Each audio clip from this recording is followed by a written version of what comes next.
Herkese selamlar, kanalıma videoma hoş geldiniz. Bugün yeni bir videoda karşınızdayım. Video keçməmişdən dostlar sizdən xahişim odur ki, kanala abunə olasınız. Videoyu bəyəndisə like atasınız. Həmçinin dostlar Telegram kanalımıza gələ bilərsiniz. Burada səhmlər və kriptovalyutalar haqqında məlumatlar paylaşır, alış-satış siqnalları paylaşır. Yəni özüm alış edəndə, satış edəndə paylaşıram bunları. Həm səhmlərdə, həm əmtələrdə, həm kriptovalyutalarda hər birində öz əməliyyatlarımı paylaşmağa çalışıram maksimum olaraq. Həmçinin xəbərlər də paylaşıram. Həmçinin dostlar suallarınız olarsa bu kanala gələrək link şərhlərdə olacaq.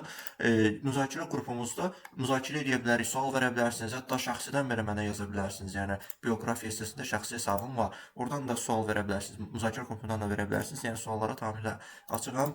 Kriptovalyuta sahəsində, fond bazarları sahəsində hər bir suallarınıza cavab verə bilərəm. Bugünkü videoda dostlar kriptovalyuta bazarı ya səhm bazarı. Bu iki bazar haqqında müqayisəli video hazırlayacağam dostlar sizlərə. Müqayisə edəcəyik. Hansı bazarlarda pul qazanmaq daha realdır, hansı bazarlarda daha sürətli pul qazanmaq olur və yaxud hansı bazarlarda daha etibarlı pul qazanmaq olur. Onun üçün də TradingView və CoinMarketCap-dən ikisi arasında bugün gedib gələcək. İlk öncə səhm bazarına dostlar gələk. Səhm bazarına TradingView-dən əsasən istifadə edirəm mən səhm bazarına ETF-ləri və s. görmək üçün.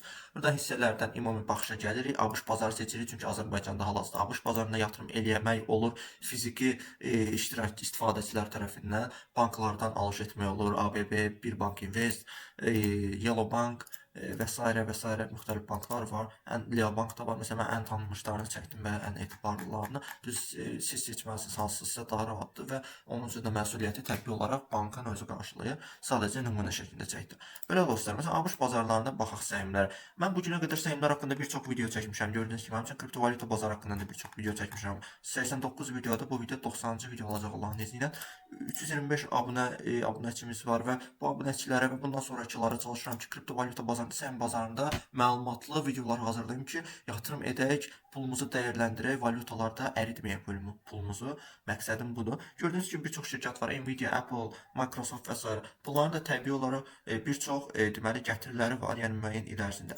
Dostlar, səhm bazarında böyük şirkətlər və gəlir qazanan şirkətlərə yatırım etmək kriptovalyuta bazarında uzun müddətli hal-hazırdadan söhbət gedir. Uzun müddətli Bitcoin və Ethereum saxlamaqdan daha gəlirlidir.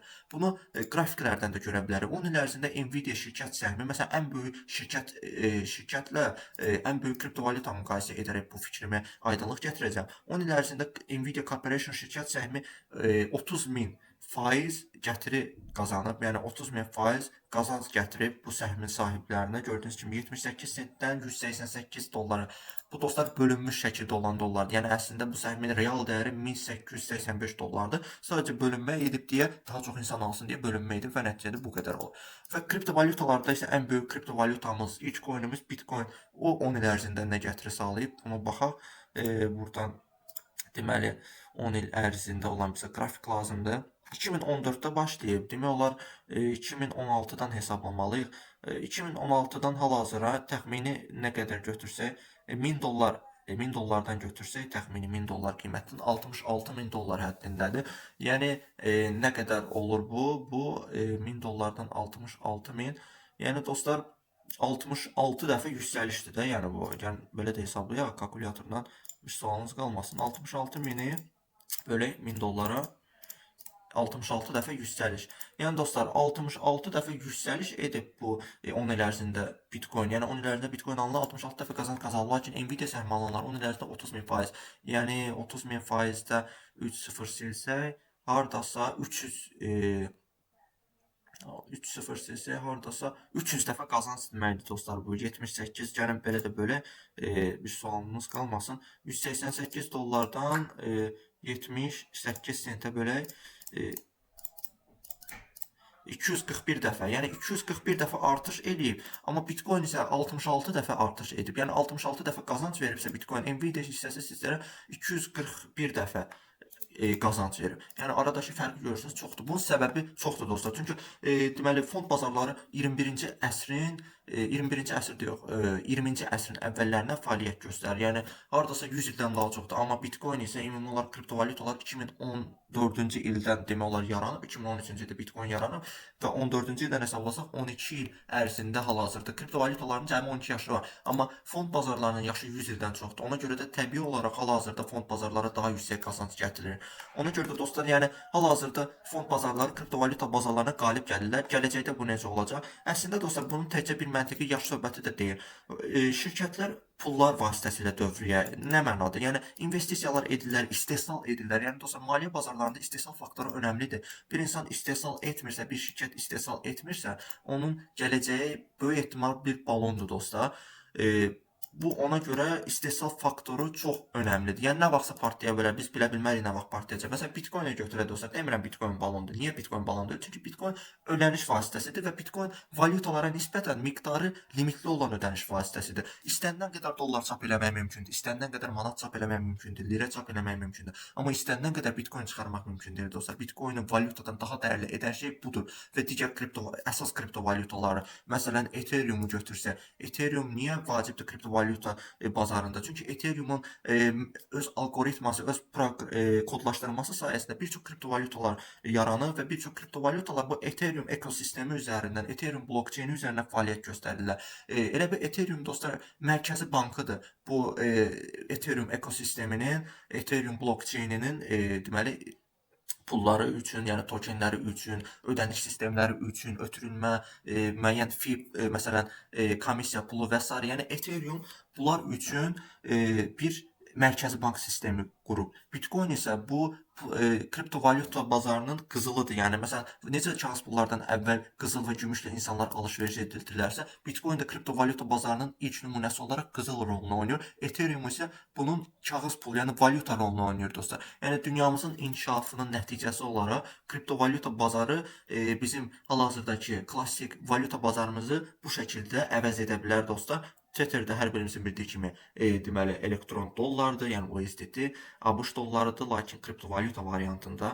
Qalanları da dostlar bunlardan törəmə yaranmış bir kriptovalyuta. Tronun öz blokçeyni var, Solana'nın öz blokçeyni, bunların hərəsində sistemlər var. Məsələn, Solana üzərində yaranan saytlar var. Panfan, yəqin ki eşitmisiniz Panfan saytını. Həmçinin bunun öz kriptovalyutası da yaranır. Panfan nədir dostlar? Panfanın tərkibində demək olar minlərlə, hətta milyonlarla kriptovalyutalar yaranır və bunları əslində bu Panfan şirkətində, daha doğrusu saytında bu yaradıcılar əsasən ciblərini doldurmaq üçün fəaliyyət göstərirlər. Yəni sərt tərzdə desə qazancın əksəriyyətini çox vaxt bu yalançı tokenləri yaradanlar qazanır. Lakin bu Panfan tokeni, həmçinin Panfan platforması Solana üzərində, Solana mərkəzi qurulub.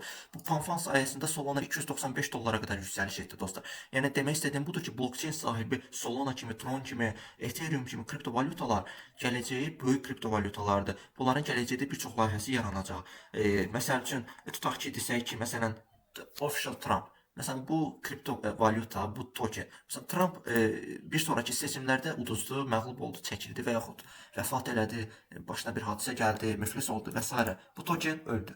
Tokenin gələcəyi belə oldu. Məsəl üçün digər kriptovalyutaları götürək. Məsələn, Pengu var kriptovalyutası. Pengu kriptovalyutası ABŞ mərkəzlidir. Yəni ABŞ-da yaranmış yerli kriptovalyuta deyə çox tanınırdı əsasən. Hal-hazırda gördüyünüz kimi 1 ay 7 gündə 22% dəyər itirir. Lakin ABŞ-da məsələn vəziyyət pisləşdi və yaxud ABŞ bir dünyada pis imaj yaratdı və s. Belə söhbətlərə görə Pengu da öldü. Ona görə də dostlar, yəni sizlərə çatdırmaq istədiyim fikir budur ki, yalnız blokçeyni, yalnız istehsal edən və mərkəzi kriptovalyutalara yatırım edin. Əgər yatırım etmək istəyirsinizsə təbii olaraq.